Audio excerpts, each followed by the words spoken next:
வவுனியா நகரிலிருந்து 18 கிலோமீட்டர் தொலைவில் அமைந்திருக்கின்ற 5 ஏக்கர் 9 பரப்பு நிலப்பரப்பை கொண்ட இந்த மாபெரும் காணி விற்பனைக்குள்ளது.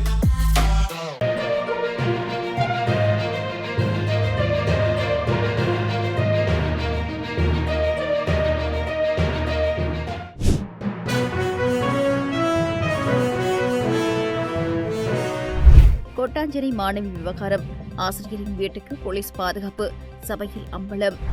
கசிப்பு வழங்கியதா தமிழரசு கட்சி, ஸ்ரீதரன் பதிலடி. கொட்டாஞ்சேரி சிறுமியின் மரணம் தொடர்பான விடயம் சரியான முறையில் பதிவாகவில்லை, பிரதமர் தெரிவிப்பு. நாடாளுமன்றத்தில் தனக்கான நீதி கேட்டு ஆதங்கத்தில் அர்ச்சுனா, இடமறித்த சபாநாயகர். பிமல் ரத்நாயக்கவுக்கு சுமந்திரன் விடுத்துள்ள சவால். புதிய திருத்தந்தை 14ஆம் லியோவின் முதலாவது திருப்பலி இன்று.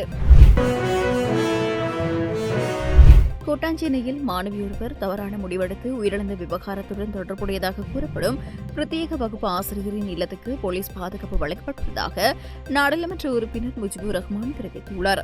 நாடாளுமன்றத்தில் வைத்து இன்றைய தினம் கருத்து தெரிவிக்கும் போது அவர் இந்த விடயத்தினை கூறியுள்ளார். குறித்த மாணவி தொடர்பான விவகாரம் நீதியான விசாரணைக்கு உட்படுத்தப்பட்டுள்ளதாக பிரதமர் ஹரிணி நாடாளுமன்றத்தில் வைத்து குறிப்பிட்டுள்ளார்.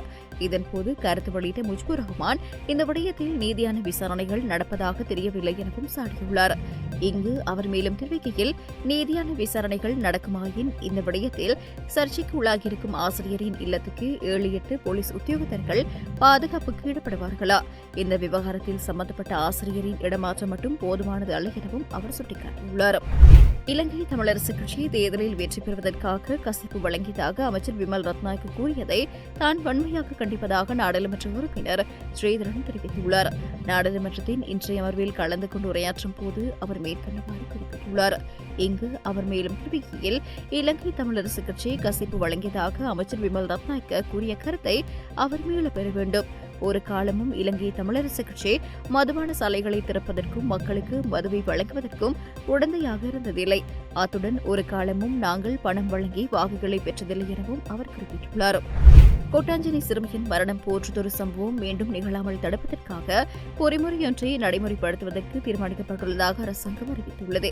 குறித்த சிறுமியின் விடயத்தில் முதலாவது சம்பவம் இடம்பெற்ற உடனேயே அது தொடர்பில் உரிய முறையில் தகவல் பதிவாகவில்லை என்பது தற்போது தெளிவாகியுள்ளதாக பிரதமர் ஹரிணி அமரசூரிய நாடாளுமன்றத்தில் தெரிவித்திருந்தார்.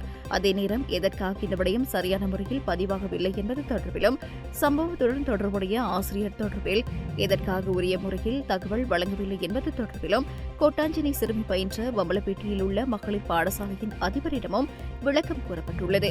எனவே இவ்வாறான சம்பவங்கள் மீள நிகழாமல் தடுப்பதற்காக மகளிர் மற்றும் சிறுவர் விவகார அமைச்சு, கல்வி அமைச்சு, தேசிய சிறுவர் பாதுகாப்பு அதிகார சபை, காவல்துறை ஆகிய தரப்புகள் அடங்கும் வகையிலான செயற்திட்டம் ஒன்றை நடைமுறைப்படுத்துவது தொடர்பில் கலந்துரையாடல் நடைபெற்றுள்ளது. இவ்வாறான சம்பவம் பதிவாகுமாயின் குறித்த 4 நிறுவனங்களும் அறிந்திருக்க வேண்டும் என்ற வகையில் இந்த செயற்பாடு முன்னெடுக்கப்படுகிறது என பிரதமர் ஹரிணி அமரசூரிய தெரிவித்துள்ளார். பிமல் ரத்நாயக்க தான் கூறாத ஒரு விடயத்தை இந்த நாடாளுமன்றத்தில் அண்மையில் திரிவுபடுத்தி கூறியிருந்ததாக நாடாளுமன்ற உறுப்பினர் ராமநாதன் அர்ச்சுனா தெரிவித்துள்ளார். நாடாளுமன்றத்தில் இன்றைய தினம் உரையாற்றும் போது அவர் இவ்வாறு குறிப்பிட்டுள்ளார். நாடாளுமன்ற உறுப்பினர் ஒருவர் கூறாத விடயத்தை மாற்றி கூறுவது நாடாளுமன்ற சிறப்புரிமை மீறும் செயலாகும் எனவும் தனது ஆதங்கத்தை வெளிப்படுத்தியுள்ளார். ஆகவே இவ்வாறான செயலுக்கு பிமல் ரத்நாயக்கவுக்கு எதிராக நடவடிக்கை எடுத்தால் இது ஒரு நீதியான அரசாங்கம் என்பதை தான் ஏற்றுக்கொள்வதாகவும் அவர் குறிப்பிட்டுள்ளார்.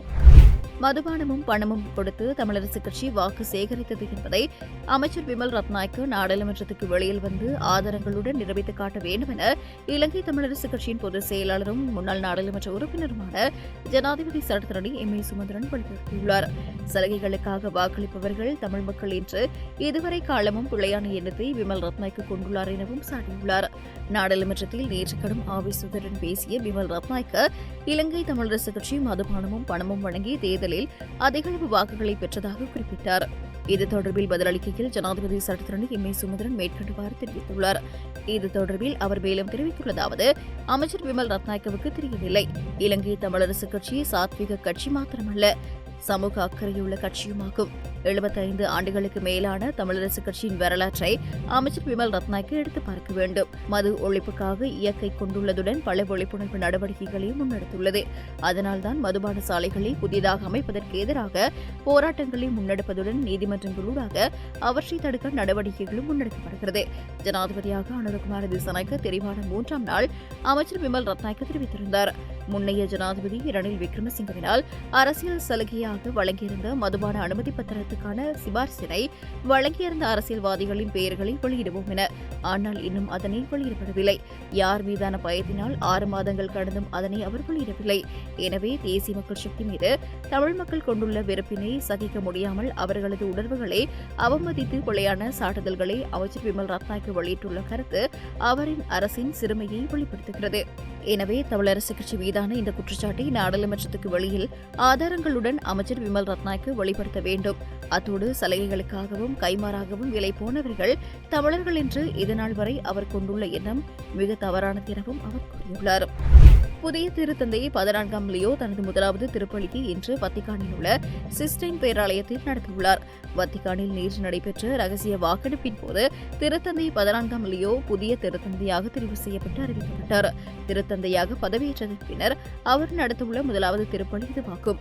இதேவேளை புதிய திருத்தந்தை 14ஆம் லியோவுக்கு உலக நாடுகளின் தலைவர்கள் வாழ்த்துக்களை பகிர்ந்து வருகின்றனர். அமெரிக்காவின் சிகாகோவில் பிறந்த ராபர்ட் ஃப்ரீ வாஸ்ட் என்ற இயற்பெயர் கொண்ட அவர் திருத்தந்தையாக தெரிவான முதலாவது அமெரிக்கர் என்பது குறிப்பிடத்தக்கது.